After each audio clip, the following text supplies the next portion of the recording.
Hello everyone, good morning. तो chapter 2 में last lecture में हमने डिस्कस किया था electric potential of a system of charge, right. फिर सेकंड क्वेश्चन कौन सा था? Electric potential of a continuous charge distribution of electric charge. उसमें 3 केसेस थे: linear charge distribution, second surface charge distribution, right, and third volume charge distribution। और last में charge spherical cell था, उसके आउटसाइड रीजन में इलेक्ट्रिक फील्ड, सरफेस पर electric potential, surface पर electric potential और सेल के इनसाइड इलेक्ट्रिक पोटेंशियल के फॉर्मूला के हमने डिस्कस की थी। आज कुछ न्यूमेरिकल्स एग्जाम्पल डिस्कस करते हैं। तो यहाँ पर exercise example 2, regular hexagon. Hexagon जिसके पास 6 साइड्स होती है, hexagon. Of side 10 centimeter has a charge 5 mu c at each of its vertices। तो बच्चों हमारे पास हेक्सागोन है, राइट। उसकी सभी साइड की जो लेंथ है इक्वल 10 सेंटीमीटर है और इसके जो वर्टाइसिस पॉइंट्स है, ये वर्टाइसिस पॉइंट, इस पर चार्ज रखा गया है 5 म्यू सी। अब calculate the potential at the centre of the hexagon. ये जो हेक्सागोन का सेंटर है वहां पर हमें इलेक्ट्रिक पोटेंशियल फाइंड करना है। तो हम पहले सेंटर पर आ जाते हैं, आ गए सब सेंटर पर, राइट। अब सेंटर से आपको सराउंडिंग ऑब्जर्वेशन करना है। चलो सराउंडिंग ऑब्जर्वेशन करो बच्चों। कितने चार्ज आपको देख रहे हैं? तो 1 2 3 4 5 6, राइट। तो सिस्टम ऑफ चार्ज हो गई। तो यहाँ पर आप लिख सकते हो V is equal to V1 plus V2 plus V3 plus V4 plus V5 plus V6। हाँ, V6 तक ही लिखना, आगे 7 8 आता हो तो भी लिखना मत, V6 तक, राइट। अब यहाँ पर चार्ज सभी जगह पर इक्वल मैग्नीट्यूड का है और वर्टाइसिस पॉइंट से सेंटर का डिस्टेंस सभी के लिए इक्वल आएगा। तो बच्चों हम यहाँ पर ऐसा डायरेक्टली लिख सकते हैं कि electric potential at centre O is V is equal to 6 times K cube by R, क्योंकि 6 चार्ज है तो 6 K cube by R, right. आया समझ में? ओके। अब put the value of K 9 into 10 to the power 9। Oh, value of charge 5 into 10 to the power minus 6। और जो distance है from centre to vertices, from centre to charge, तो यहाँ पर इक्विलेटरल ट्रायंगल होगा बच्चों। तो ये जो लेंथ है साइड की वो ही डिस्टेंस होगा चार्ज और सेंटर के बीच का। 10 centimetre converting to metre, 10 into 10 to the power minus 2। तो यहाँ पर बच्चों आप सिंप्लीफाई कर सकते हो इसका और आंसर आएगा 2.7 into 10 to the power 6 volt. आ गया समझ में? ओके। Next exercise example 4। बच्चों ये एक्सरसाइज एग्जाम्पल 4 है, एक्चुअल में चैप्टर 1 में होना चाहिए, लेकिन यहाँ बाय मिस्टेक ये चैप्टर 2 में दे दिया है। चलो क्वेश्चन समझते हैं और इक्वेशन कौन से आएंगे वो भी समझते हैं। A spherical conductor of radius 12 centimeter बच्चों एक सेल है जिसकी रेडियस 12 सेंटीमीटर है, has a charge of 1.6 into 10 to the power minus 7 coulomb distributed uniformly on its surface. Charge uniformly distributed है, very good. What is the electric field inside the sphere? बच्चों electric field तो chapter 1 में था, ये अभी तो chapter 2 पढ़ रहे हैं, तो ये एक्चुअल में होना चाहिए एग्जाम्पल चैप्टर 1 में। चलो लेकिन दिया है तो सॉल्व तो करना ही पड़ेगा। तो फर्स्ट ऑप्शन है इनसाइड द सरफेस, अंदर सेल के अंदर इलेक्ट्रिक फील्ड कितना होगा।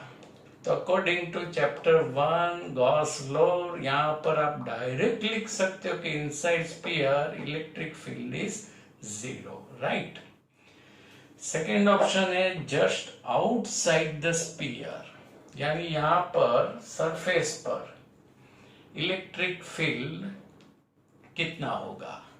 तो यहां पर फॉर पॉइंट चार्ज का ही फॉर्मूला आएगा इलेक्ट्रिक फील्ड का कि Q by R square, K 9 into 10 to the power 9, Q 1.6 into 10 to the power minus 7, R radius of sphere 12 centimeter convert into meter, and simplify we get 10 to the power 5 Newton per coulomb. Third option है बच्चों, कहाँ गया third option, ये रहा, at a point 18 centimeter from the center of the sphere. ये जो spear का centre है वहां से 18 सेंटीमीटर दूर इलेक्ट्रिक फील्ड कितना होगा, यानी रेडियस तो है 12 सेंटीमीटर, यानी अपना जो पॉइंट है वो इस स्फेरिकल सेल के आउटसाइड का पॉइंट हो गया, और आउटसाइड में इलेक्ट्रिक फील्ड का जो फॉर्मूला है पॉइंट चार्ज के इलेक्ट्रिक फील्ड के जैसा ही है, तो K Q by small R square, right. यहाँ सरफेस पर इलेक्ट्रिक फील्ड इसीलिए कैपिटल आर लिखा, रेडियस आएगी, यहाँ पर डिस्टेंस जो दिया है गिवन आएगा। अब K 9 into 10 to the power 9, Q 1.6 into 10 to the power minus 7, and R is equal to 18, उसको मीटर में कन्वर्ट किया, 10 into 10 to the power minus 2 whole square, and simplify we get 4.44 into 10 to the power 4 Newton per coulomb. तो यहाँ पर बच्चों charge spherical shell है, उसके inside electric field 0 होता है, राइट, और इलेक्ट्रिक पोटेंशियल कांस्टेंट, और ये कांस्टेंट इलेक्ट्रिक पोटेंशियल सरफेस पर जो इलेक्ट्रिक पोटेंशियल है उसके जितना होता है। सरफेस पर इलेक्ट्रिक पोटेंशियल के क्यू बाय कैपिटल आर, और आउटसाइड इलेक्ट्रिक पोटेंशियल के क्यू बाय स्मॉल आर, जो हमने थियरी में डिस्कस किया था, राइट। तो ये एक्चुअल में एग्जांपल चैप्टर 1 के अंदर होना चाहिए। चलो कोई बात नहीं, हमने सॉल्व कर दिया, आप सबको याद रहेगा ना, MCQ या VSQ में आ सकता है। अब एक्सरसाइज एग्जाम्पल 8 एडिशनल एक्सरसाइज है, उसका फर्स्ट एग्जाम्पल है, बहुत ही इजी एग्जाम्पल है, 2 मार्क्स में या MCQ के कॉन्सेप्ट में आ सकता है। A charge of 8 millicoulomb is located at the origin. 8 millicoulomb का चार्ज है, उसको ओरिजिन पे हमने रखा है, उसको Q से डिनोट करते हैं, right. Calculate the work done in taking a small charge of -2 into 10 to the power -9 coulomb from a point P to a point Q via a point R। तो बच्चों में ये जो इलेक्ट्रिक चार्ज जो origin पे रखा है वो सराउंडिंग में इलेक्ट्रिक फील्ड जनरेट करेगा, और इस इलेक्ट्रिक फील्ड के अंदर हमारे पास एक small charge -2 into 10⁻⁹ coulomb Q not से डिनोट किया, उसको ये P पॉइंट से यहाँ Q पॉइंट तक ले जाना है, तो कितना वर्क करना पड़ेगा, तो हमें वर्क फाइंड करना है। और यहाँ पर वाया पॉइंट R, अब बच्चों पॉइंट P के जो कोऑर्डिनेट्स है 0, 0, 3 सेंटीमीटर, यानी ये जो पॉइंट है उसका z कोऑर्डिनेट है 3, यानी ये पॉइंट आएगा z एक्सिस पर, राइट। समझ रहे हो ना? ओके। फिर Q पॉइंट चलो कौन से एक्सिस पर आएगा, 0 और सेमी 0, कौन से कोऑर्डिनेट की वैल्यू है, y, यानी Q पॉइंट कौन सी एक्सिस पर आएगा, y। Very good. अब R पॉइंट कहां पर आएगा, x कोऑर्डिनेट 0 है, y कोऑर्डिनेट 6 सेमी है और z कोऑर्डिनेट है 9 सेंटीमीटर। तो यहां पर y z coordinates is given, यानी this point is in yz plane. समझ में आया, इन yz प्लेन। तो बच्चों यहाँ पर कोऑर्डिनेट सिस्टम x एक्सिस, ये y और ये z, तो ये जो P पॉइंट है यहाँ पर आएगा z एक्सिस पर, फिर पॉइंट Q ऐसे y एक्सिस पर आएगा और ये yz प्लेन, और यहाँ पर आएगा R पॉइंट। अब बच्चों थियरी में हम तो ऐसा पढ़ चुके हैं कि इलेक्ट्रिक फील्ड तो कंजर्वेटिव फील्ड है, राइट। और ऐसे फील्ड में जो वर्क डन है is depend on initial and final position, it is not depend on path, it is not depend on path। तो यहाँ पर आप इलेक्ट्रिक चार्ज को वाया R से Q ले जाओ, चलो R आपको पसंद नहीं है तो आप कोई S पॉइंट ले लो, यहाँ पर P से S जाओ और S से Q जाओ। हर एक सिचुएशन में आपको वर्क इक्वल ही मिलेगा, क्योंकि work is depend on initial and final position, it is not depend on path. तो अब यहाँ पर वर्क इज इक्वल टू बच्चों फॉर्मूला, तो W is equal to Q into delta V, हमने आगे थियरी में डिस्कस किया था, right. Q into delta V। अब Q के प्लेस पर Q नॉट, जो चार्ज हम ले जाने वाले हैं वो चार्ज Q नॉट कहां से ले जाने वाले, P से Q तक, यानी जो फाइनल पोजीशन है, फाइनल पॉइंट है, उसका electric potential VQ minus VP, delta V यानी पोटेंशियल डिफरेंस। तो यहाँ पर Q एंड P का पोटेंशियल डिफरेंस, राइट। अब Q नॉट, अब VQ यानी Q पॉइंट के पास इलेक्ट्रिक पोटेंशियल, किसका इलेक्ट्रिक पोटेंशियल होगा बच्चों, ये जो चार्ज ओरिजिन पर है उसका पोटेंशियल होगा। और ये पॉइंट चार्ज है तो पॉइंट चार्ज के लिए QQ बाय R, लेकिन Q पॉइंट के लिए हमें क्या लिखना पड़ेगा, RQ लिखना पड़ेगा। वेरी गुड, आ रहा है समझ में, वाह बराबर। अब यहाँ पर electric potential at point P, तो P पॉइंट के पर electric potential QQ by R, लेकिन P पॉइंट के लिए RP। अब KQ कॉमन ले लो, ब्रैकेट 1/RQ माइनस 1/RP। अब वैल्यू रख के सिंप्लीफाई करना है, value of K 9 into 10 to the power 9, Q 8 milli 8 into 10 to the power minus 3, Q nought minus 2 into 10 to the power minus 3, bracket 1/RQ। बच्चों समझना ये RQ means the distance between charge Q and point Q।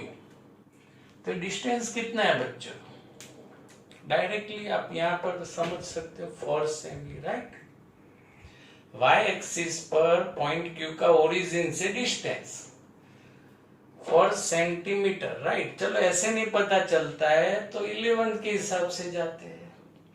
ये x coordinate है, y coordinate से, z coordinate से, तो इसका magnitude is under root square of x coordinate plus square of Y coordinate plus square of z coordinate, यानी under root 0 square plus 16 plus 0।